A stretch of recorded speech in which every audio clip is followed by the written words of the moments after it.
Good afternoon. This is Knowledge Time. Welcome, alchemists. Today, I'll be reading from the book The Laws of Human Nature by Robert Greene. Currently, I am in chapter 11, Know Your Limits, The Law of Grandiosity, part 4, Practical Grandiosity. Grandiosity is a form of primal energy we all possess. It impels us to want something more than we have, to be recognized and esteemed by others, and to feel connected to something larger. The problem is not with the energy itself, which can be used to fuel our ambitions, but with the direction it takes. Normally, grandiosity makes us imagine we are greater and more superior than is actually the case. We can call this fantastical grandiosity because it is based on our fantasies and the skewed impressions we get from any attention we receive. The other form, which we shall call practical grandiosity, is not easy to achieve and does not naturally and does not come naturally to us, but it can be the source of tremendous power and self-fulfillment.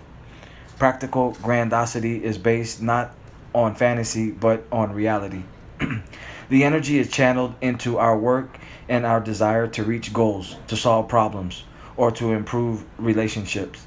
It impels us to develop and hone our skills. Through our accomplishments, we can feel greater. We attract attention through our work. The attention we receive in this way is gratifying and keeps us energized. But the greater sense of gratification comes from the work itself and from overcoming our own weaknesses. The desire for attention is under control and subordinate. Our self esteem is raised, but it is tied to real achievements, not to nebu- nebulous subjective fantasies. We feel our presence enlarged through our work, through what we contribute to society.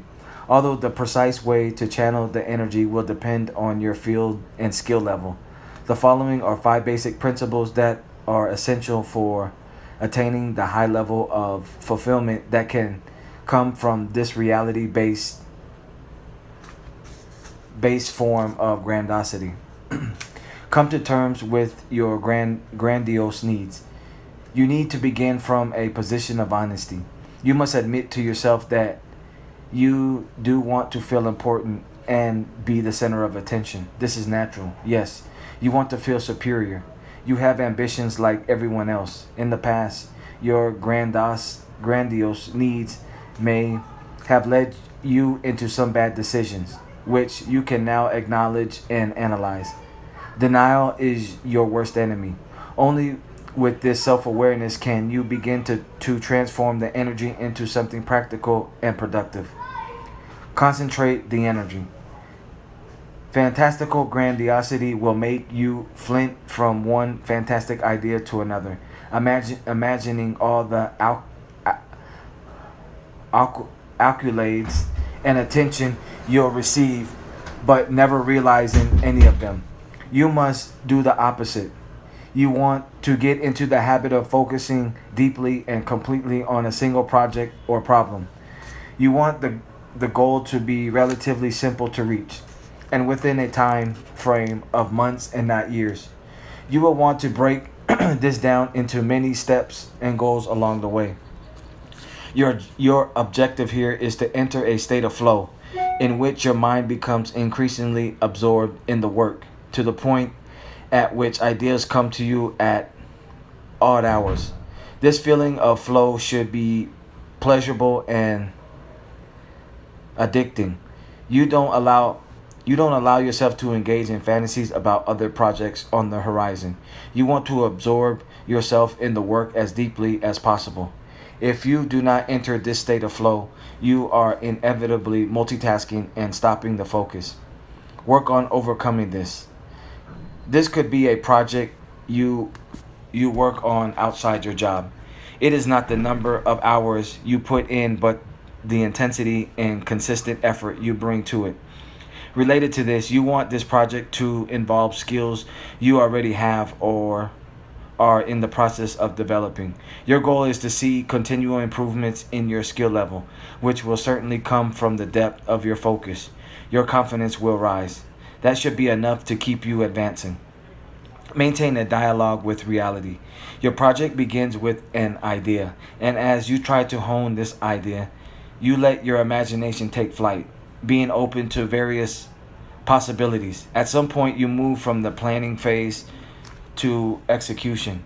Now you must actively search for feedback and criticism from people you respect or from your natural audience. You want to hear about the flaws and inadequacies in your plan, for that is the only way to improve your skills. If the project fails to have the results you imagine or the problem is not solved, embrace this as the best way to learn. Analyze what you did wrong in depth, being as brutal as possible. Once you have feedback and have analyzed the results, you then return to this project or start a new one, letting your imagination loose again but incorporating what you have learned from the experience. You keep cycling endlessly through this process, noticing which excitement how you are improving by doing so. If you stay too long in the imagination phase, what you create will tend to be grandiose and detached from reality. If you only listen to feedback and try to make the work a complete reflection of what others tell you or want, the work will be conventional and flat. By maintaining a continual dialogue between reality, feedback, and your imagination, you will create something practical and powerful. If you have any success with your projects, that is, when you must step back from the attention you are receiving, look at the role that luck may have played, or the help you receive from others. Resist falling for the success delusion. As you now focus on the next idea, see yourself back at square one. Each new project represents a new challenge and a fresh approach. You might very well fail. You need the same level of focus as you had on the last project. Never rest on your laurels or let up in your intensity. Seek out calibrated challenges. The problem with fantastical grandiosity is that you imagine some great new goal you will achieve, that brilliant novel you will write, that lucrative startup you will create. The challenge is so great that you may start, but you will soon peter out as you realize you are not up to it. Or if you are the ambitious, assertive type, you might try to go all the way, but you will end up in the Euro Disney syndrome, overwhelmed, failing in a large fashion, blaming others for the fiasco, and never learning from the experience. Your goal with practical grandiosity is to continually look for challenges just above your skill level. If the projects you attempt are below or at your skill level, you will become easily bored and less focused. If they are too ambitious, you will feel crushed by your failure. However, if they are calibrated to be more challenging than the last project, but to a moderate degree, you will find yourself excited and energized. You must be up to this challenge so your focus levels will rise as well. This is the optimum path toward learning. If you fail, you will not feel overwhelmed and you will learn even more. Interesting. If you succeed, your confidence increases, but it is tied to your work and to having met the challenge. Your sense of accomplishment will satisfy your need for greatness. Let loose your grandiose energy. Once you have tamed this energy, made it serve your ambitions and goals, you should feel safe to let it loose upon occasion. Think of it as a wild animal that needs to roam free now and then, or it will go mad from restlessness. Interesting. What this means is that you occasionally allow yourself to entertain ideas or projects that represent greater challenges than you have considered in the past. You feel increasingly confident and you want to test yourself. Consider developing a new skill in an unrelated field or writing that novel you once considered a distraction from the real work. or simply give freer rein to your imagination when in the planning process. If you are in the public eye, you must perform before others. Let go of the restraint you have developed and let your grandiose energy fill you with high levels of self belief.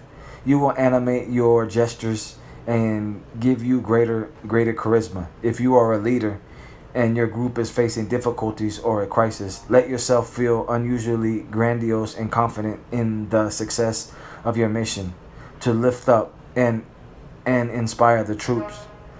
That was the kind of grandiosity that made Winston Churchill such an effective leader during World War II. In any event, you can allow yourself to feel ever so godlike because you have come so far with your improved skills and actual achievements. If you have taken the time to properly work through the other principles, you will naturally return back down to earth after a few days or hours of grandiose exuberance. Finally, at the source of our infantile grandiosity was a feeling of intense connection to the mother. This was so complete and satisfying that we spend much of our time trying to recapture that feeling in some way. It is the source of our desire to transcend our banal existence, to want something so large we cannot express what it is. We have glimmers of that original connection in intimate relationships and in moments of unconditional love, but these are rare and fleeting. Entering a state of flow with our work or cultivating deeper levels of empathy with people, see chapter 2, will give us more such moments and satisfy the urge. We feel oneness with the work or with other people. We can take this further by experiencing a deeper connection to life itself, what Sigmund Freud called the oceanic feelings. Consider this in the following way. The formation of life itself on the planet Earth so many billions of years ago required a concatenation of events that were highly improbable. The beginning of life was a tenuous experiment that could have expired at any moment early on. The evolution since then of so many forms of life is astounding. And at the end point of that evolution is the only animal we know to be conscious of this entire process, the human. Your being alive is an equally unlikely and uncanny event. It required a very particular chain of events leading to the meeting of your parents and your birth, all of which could have gone very differently. At this moment, as you read this, you are conscious of life along with billions of others, and only for a brief time until you die. Fully taking in this reality is what we shall call the sublime. For more on this, see chapter 18. It cannot be put into words. It is too awesome. Feeling a part of that tenuous experiment of life is a kind of reverse grandiosity. You are not disturbed by your relative smallness, but rather ecstatic at the sense of being a drop in this ocean. Quote, then, overwhelmed by the afflictions I suffered in connection with my sons, I sent again and inquired of the God what I should do to pass the rest of my life most happily. And he answered me, knowing thyself, O Croesus, thus shall you live and be happy. But, spoiled by the wealth I had and by those who were begging me to become their leader, by the gifts they gave me, and by the people who flattered me, saying that if I would consent to take command, they would all obey me, and I should be the greatest of men. Puffed up by such words, when all the princes round about chose me to be their leader in the war, I accepted the command, deeming myself fit to be the greatest. But, as it seems, I did not know myself. For I thought I was capable of carrying on war against you, but I was no match for you. Therefore, as I was thus without knowledge, I have just deserts. By Zeppelin, The Education of Cyrus.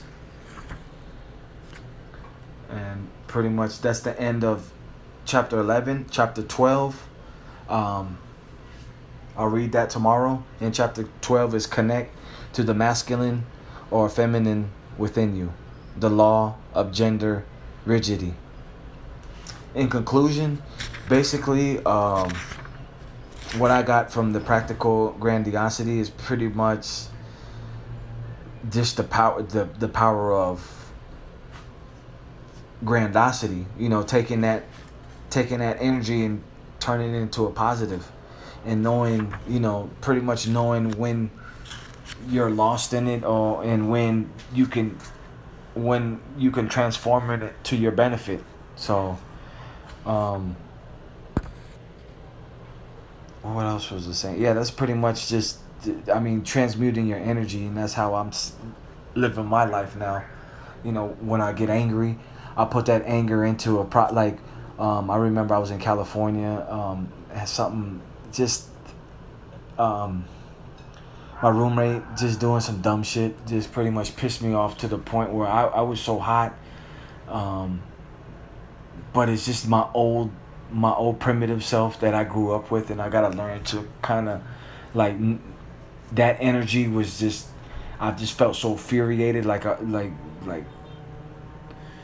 my blood was boiling, like I wanted to just rip this guy's head off, rip this guy literally his head off. But I just learned, once I felt that, I just transformed that anger, and I just started my YouTube channel. I mean, that was probably the most hardest, most difficultest thing that I've ever had to do. But because of that anger, I didn't even think about nothing else. It thrusted me so far into making my channel, and now I look back and I'm like, holy shit! I was pumping out like four videos a day, and that was back in like end of October, so November, December, and then I kind of slowed it down to two now. So I mean, even two is just practice makes perfect. That's all I gotta say. Outro. Subscribe to the channel. Comment any questions you have. Like if the information was inspiring for you, and share this knowledge with other alchemists. Also, follow me on Instagram for more progressive knowledge. My Instagram is Max_Bugatti_8008. I'm about family first. I'm a global stock investor. I'm a filmmaker. I'm an aerospace botanist. I have a masculine confidence building program. And currently, I'm out here in Cali, Colombia. While you're slaying dragons, I'll be taming them.